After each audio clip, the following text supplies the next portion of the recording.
Hi everyone, welcome to another episode of 8 Ounces of Inspiration. Today I have with me in red the beautiful Manisha Dahad. She's joining us from Bangalore, and I'm just so excited to be interviewing her today for the podcast because I think she comes with a plethora of changes from countries, different kinds of industry switches, and the work that she's doing now, which is creating an impact in millions of lives. And I really want to talk to her about that. But a very quick introduction about Manisha. Manisha has an MBA from the London School of Business and a Master's in Science and Technology from BITS, India. She's also an trained executive coach from the Coaches Training Institute. She has been working both in the corporate sector. She was with IBM for a long time before she switched into the social sector to make an impact. And now she has co-founded Impossible Transformations, where she works towards the transformation of people, bringing in being-centered leadership into the lives of the corporate leaders and to ensure that it trickles down the organization. And at every ring, we have people who are truly operating from the core of their heart, not pretending to be somebody else, and are truly living in a state of joy. And that's the kind of transformation she's bringing down to bring happiness into people's lives. So welcome, Manisha. Thank you so much for joining us.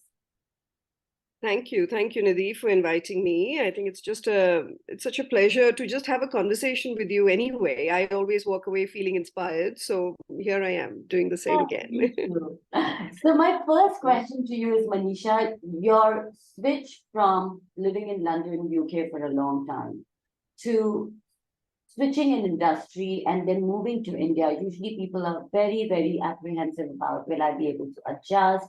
And that too, you moved into, with social sector, right? Where it is even, you see a very different side of India. It's not the glamour side, but it's really what is required to bring in the change. What got this, what transpired this change, firstly, to switch from corporate to social sector and then to India? So thank you for that question. I think I had a couple more steps in between. So when I left IBM, I remember being coached at that time by this lovely coach called Zoe Windsor in England. And I realized, oh my God, the clarity she was enabling me to get, the empowerment that I was having, because I was pretty confused by the time I left IBM, thinking, what the hell am I here to do in the world? Is this all I'm supposed to do? I had all those questions coming up. And I think when I got coached in that way, where it enabled me to identify my core passions and how to bring it alive in my everyday working life, and to be able to make that switch, because I had gone down the whole route of the normal, going for excelling in your studies, going to great colleges, doing great jobs, going on a high flying type of career trend, and then saying, no, I'm going to leave that behind and follow my heart. And I think that was that turning point that happened with the coaching I got. And what that did was really open me up. I, in fact, set up, I was very passionate about the potential of women at that time. And I set up a whole network there for Asian women. But more importantly, I also became a coach, and I moved into the whole leadership development space then. And this was almost around 2002. So many years ago. And I've loved coaching, and I've loved leadership development, and that's always happening in my career life in parallel. However, moving into the social change space came when I was running leadership programs. This was in the UK with a company that I was associated with, Aspire, where we brought leaders of the company together with leaders of from NGOs together to run a program. And that gave me, I could really see the amount of disparity that exists in our society, the amount of potential that existed in individuals, but just because of opportunity or situations, they were not able to tap into it. And I think that kind of began to blossom from that point onward, saying, no, I want to pursue this much more and really see how can we create societies that are much more where people are thriving, people's potential is being unleashed, people have opportunities, they're just alive and thriving. That's how I was imagining. So I set up something called the Center for Social Brilliance in England, where we brought people from all different areas. So with companies, we were looking at the CSR trend and the sustainability trend at that time. With NGOs, we were bringing in NGOs who had new models of change, not just the charitable model, which was prevalent at that time, but models that enable the society to sustain itself rather than keep being helped endlessly by, and be made dependent on external resources. So how could they be done in a way that was a new model as well as sustains them? And I think met some really, really amazing people in that journey because, and this was in London, so it really helped being in London because it got people from all different parts of the world coming, visiting for all various reasons. So we had some really amazing conferences. However, I didn't feel I got to the nub of the issue at that time. And so I ended up, I met Sunil Savara, who was introduced to me by my cousin in London, who was working in the space. And he talked about this initiative called Global Action on Poverty. And I said, that sounds much more interesting to what I'm doing. I think that's my next step where I need to get my hands dirty and get to really understand. Even though I'd grown up in India, my understanding of the situations where poverty exists, where inequity exists, where discrimination exists was limited in the true reality of it. So I think spending time on that project is what got me here. I think I'll take a pause if that helps, just for you to, ask something else. And after that, you started Impossible Transformations, right? And you all are doing some great work with it. You all are doing programs like Lead-Like-Gandhi, and there is being centered leadership for the leaders and managers of the company, as well as personal transformation programs, right? Which are for individuals who want to push their personal growth to the next level. Tell me, how did that come into being, and what's the real driving force behind it? I think I would say there were two, actually, now that I think about it. Thank you for that question. When I got into coaching, I was really clear. I believe that there's so much more potential in every human being that just doesn't get tapped enough because of the societal circumstances or societal structures that we had. So especially when I had set up the women's network in England, I realized so many of them wanted to do so much more, but either the home environment or the work environment or the societal environment was stopping them. How much ever they tried and moved beyond all those barriers, it was still stopping them. And I felt, however, a large chunk of it was not just about the external environment. A large chunk of it was what was happening inside them and what meaning they gave to the whatever was going on in the environment.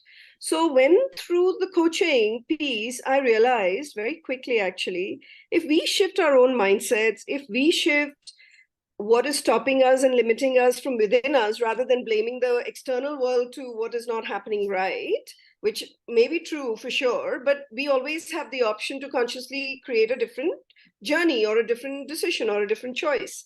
And I think empowering those women to, and in that journey, me too, because I was on the same journey thinking, I don't want this, but what I'm passionate about, how am I going to make it real and, valuable and be able to even earn money from something like that?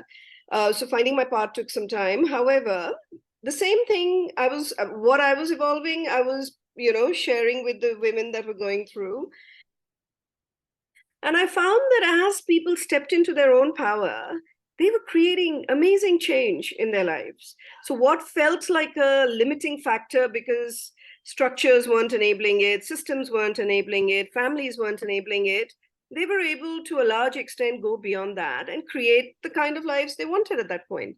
And I think that was one turning point for me because it said, at the end of the day, we are creating the structures and systems, and we as human beings can change it.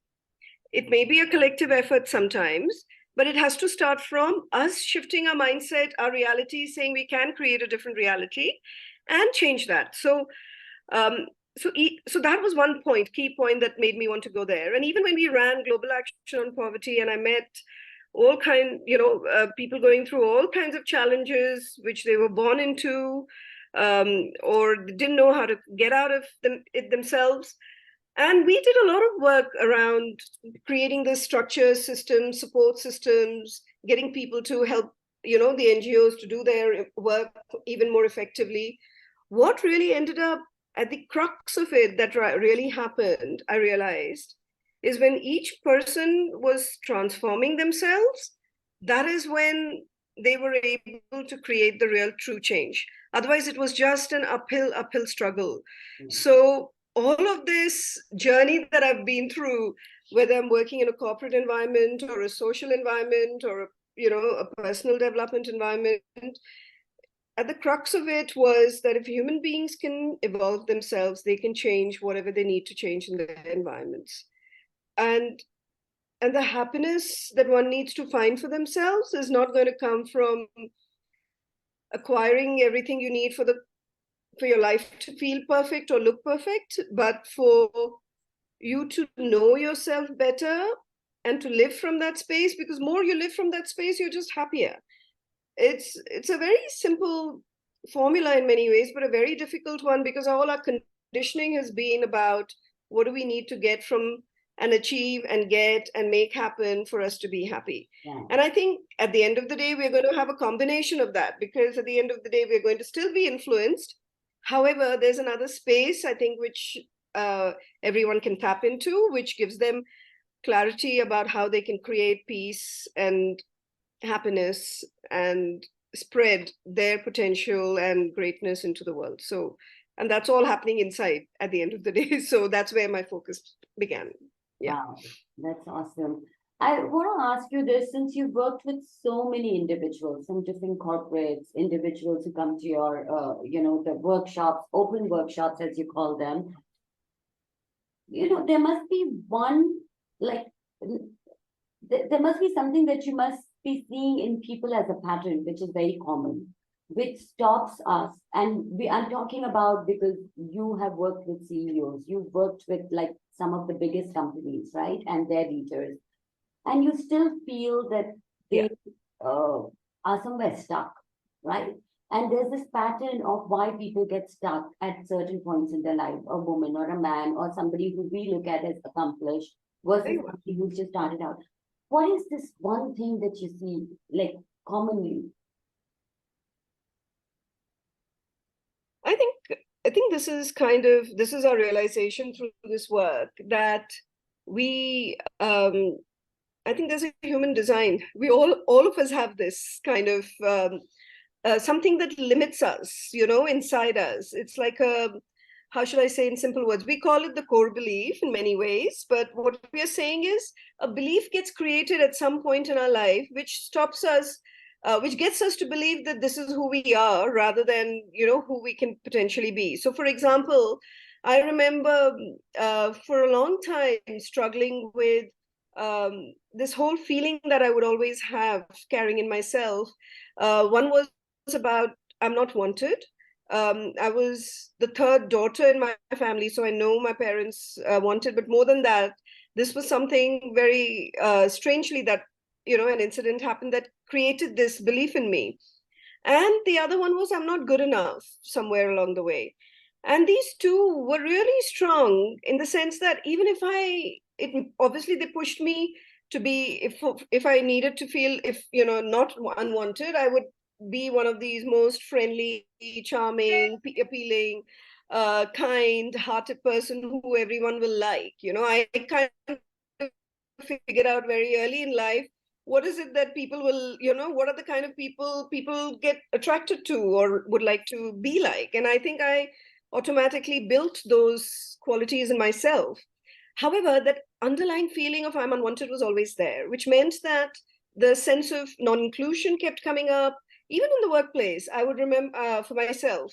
And if I'm not good enough, if anyone kind of challenged the work I was doing and it wasn't up to the mark, or if they gave me opportunities that was way beyond, I felt beyond my capability, even though others could see that I have that capability, it was because this was getting triggered, saying, I'm not good enough to do this. How the hell am I getting all of this opportunity? There's no way I'm going to be able to prove them, get them to feel that I've done a great job. Yeah. And interestingly, this exists in all human beings. So that's kind of how we've been designed, that the core belief was created. It created a sense of separation. And to cover that up, we built the qualities and the personality that enable us to function in the world in a distinct way, in a way that is unique to us.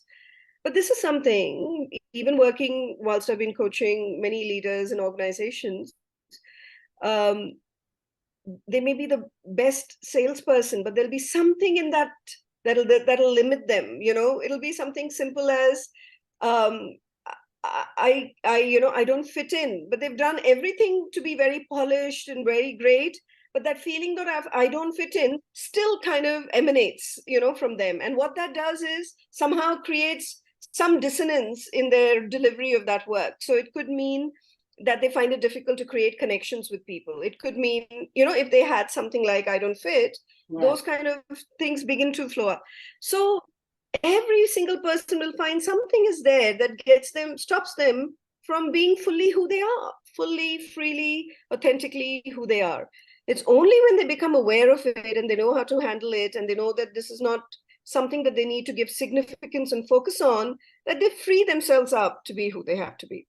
And that's a beautiful journey that anyone can go through, because I think that's the most important freeing factor for every human being. It liberates. So I've noticed this. I also work with a lot of women, that there's a lot of, and I say it for myself too, including, that no matter what we do, which colleges that we went to, the top universities, what we've achieved, I still struggle with, I'm not good enough. I've not done enough. There's still more. And like, and I think we put so much pressure on ourselves because of that. And in that pressure, I think sometimes we just get so chaotic that we don't see our, inner self, right? And I think that creates all the issues and confusion. So your entire journey from India to UK, now back to India, has been a lot of your own, self-transformation movement, and also realizing, what is it that, how do you envision seeing the world and shaping the world with the work that you're doing? What is it that ultimately you feel that when I've done, or I've touched 1 million lives, or I've done all of this, how do I see, how would the world have changed through that work?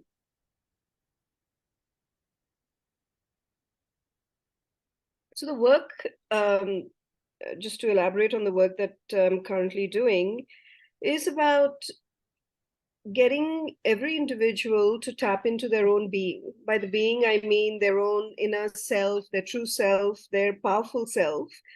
And as they tap into that and they operate from that more and more so, they find that they can create a life that is just really amazing. I mean, I think having been through this journey for so long, layer of transformation, 20 years,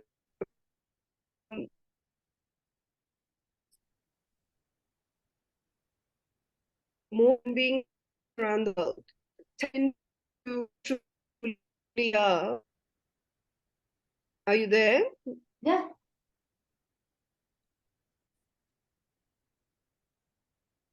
So now I want to ask you this, that in your own personal life, you had a rough phase, you came out of it. And, a lot of times when people go through a very tough phase, they feel like that's the end of it. I'm never going to be able to recover from it. How am I going to ever smile again? How am I going to get my laughter back and all of that? And I see you, I've attended one of your programs myself, and I swear by it. It's made such a big difference in my life. It's made me, like you say, look internally. But more importantly, in that program, when I saw you, and when you shared your journey, it just made me feel so, I don't know, inspired to think that, wow, here's somebody who's gone through such a tough phase, and she's, still got herself together. Like, I can't tell, that could have been a dark phase and now you're back in the light. And the way you've handled it, the way you used it as your strength to come out and do something, and how open you are about it, there's no hiding anything, there's no like hush hush. I think that's when people even feel worse, because they're trying to hide something that they're not very they don't feel very comfortable talking about. So just tell us, like, how did you make that shift happen in yourself to come back into the light? Well, I'm like, there may have been so many incidents, so I'm not sure if you're specifically thinking of one. Are you thinking of when I moved from England to here and the journey I went through that? Yeah. Is that the one you're looking at? Yes. Yeah. So I think I was going through a rough patch in my own marriage itself. I wouldn't say it's like a rough patch. I think overall, I wasn't really happy in my marriage, and nothing to be said of another person. I think it just never clicked in a way that would work for either of us. And we kept working at it, but there came a time when I felt, I think it's done. Whatever the reason was for me to be in this marriage, it felt complete. And interestingly, at the same time, I remember this was October, sorry, not October, it was 2014, when January came in, and I felt, I think what I needed to do with this person feels complete. It's like my karma with this person is complete. That's how it felt inside me, because I had been through quite a bit in that marriage internally for myself, but I just didn't feel I could continue, and I felt complete. Many a time I wanted to walk away, but I couldn't do it. It kept bringing me back. Even though I feel I'm independent, I can do it, it would keep bringing me back into the marriage. So I said, I know that I'm here for some purpose, which I didn't know clearly why. But then I think it was in 2014, later in the year, when I met Sunil, who's my partner right now. And I don't know, I just feel it's a blessing in many ways. There's no question it is a blessing to have fallen in love at the age of 46, because you normally think that's going to only happen to you in your 20s at the max. And even though I was living in England and people find love in all kinds of ways, in all kinds of ages, I felt really fortunate that I could feel the love for another human being in this way, which is really deep. But at that same time, there was a lot of change that I had to go through, which meant it was upheaval for my family, upheaval for my partner's family, upheaval for all the friends, relatives, my sisters, my mother, everybody. It was quite an upheaval, because, as you all know, an Indian marriage is not just the marriage of the two people. All the whole families kind of really, connect and support and get to be close to each other over a period of time. So for me to be really clear that I needed to go beyond it took a lot inside me to say, okay, I am now ready to, to move on from this relationship the way it was. I don't think I ever ended a relationship. I think the shape of that relationship has changed. So to the extent that now I find, so obviously went through a lot, in the sense that for 3 months, I was in between both the relationships. And it's not something I share all the time, but I had to figure out what the hell is going on here and really take action as soon as I could. And the moment I took action, I knew I felt at peace within myself, because I knew I'm ready, to make that change. But that meant now a whole damn upheaval. I had to look at, where do I live? Because I had to move out of the place. I had to look at going through a divorce, and my family wasn't supporting me because they were not happy with my decision. I had a few friends, but some of them were falling apart and some were ready to support. But at the end of the day, I had to do this by myself, and I was supported by my partner, but not to the extent, because he's not used to living in England. It had a whole different process to go through. But somewhere, something in me always said, I have to do this whole journey from a space of love. I don't know what inside me kind of triggered that. Firstly, I was in love. So there's no way that, I was going to sit there and bring in any more enmity in my life by saying I need to break away from one and be with another. But I think that space of love is what I felt helped everybody and me to move through. So even if people were getting hurt, there was space for them to share and speak what they wanted to do. A lot of different things happened. I mean, in many ways, it was like a Bollywood story of the things that happened in different spaces.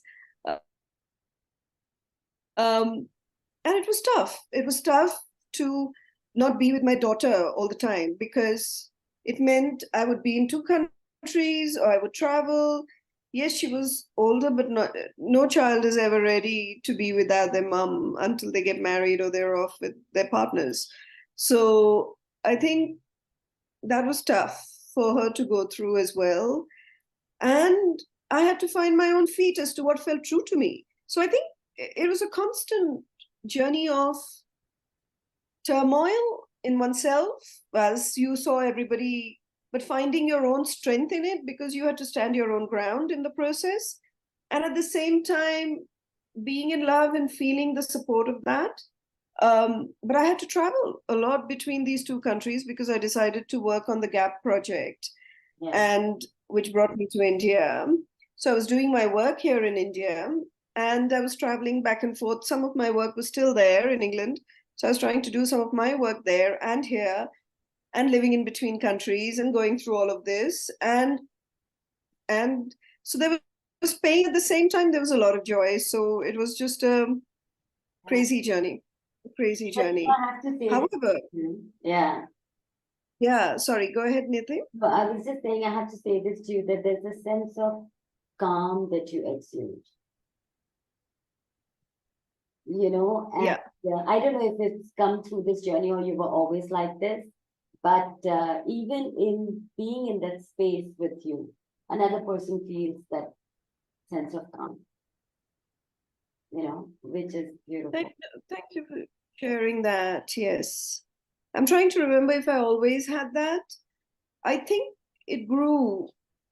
I mean, I think in my essence, there is calmness as as a way of being. But I think over this journey, the Hindi word of uthal puthal jo hoti hai, that constant chatter, the constant action, wanting to achieve, wanting to keep going. Somewhere along this whole journey of inner reflection and inner work, calmed all of that down. And as it calmed all of that down, this became more available. I think this was always there, but I overrode it. Overrode it, rather. So, I mean, this is my last question, because we have 5 minutes left. That, in your entire way that you are right now, and the way that you inspire people, the way your program has changed and transformed many people. And while I say this because I've gone through it, so I'm not just saying hearsay. I've witnessed it, I've gone through it, and I've seen that shift in myself. And like you said, that chatter stops, and somewhere I've been very uncomfortable with stillness, but now I've started to become okay with calmness and stillness. I think and silence, to be honest. And I think that brings calm. And that brings a sense of, like you said, peace. So while your program is called Being Centered Leadership, I just wanted all the listeners to know that this program is not just like a corporate program. It's open for all. So I did this program because I wanted a growth pattern for myself, to break certain barriers, to just understand where my life is and how I am and what are the things I can change to, accelerate it in my own personal growth. So it's for all, right? with a very strong focus where you all Yes, do a lot of yes, corporate programs, and now you all are doing coaching one-on-one. yes, yes. I think our programs are all, they're all about inside out. And anything that's inside out has got to be personal. You know, anything that means that you need to look within, you need to look at your, go to the dark places, go to the bright places, and uncover whatever you need to uncover. It is a personal journey. There's no question. From that personal journey, you can build on to how you want to lead your life, how you want to lead at work, how you want to lead in society. All of that is, you know, open and available. And I think there's two key things I believe if we have clarity about in our own personal journey. One is to get clarity of who am I truly? Who am I in the deepest sense of understanding, beyond the roles I play, beyond the activities I do, beyond my achievements? Who am I truly? One gets that answer, I think it creates a very different level of clarity in yourself for everything that you do.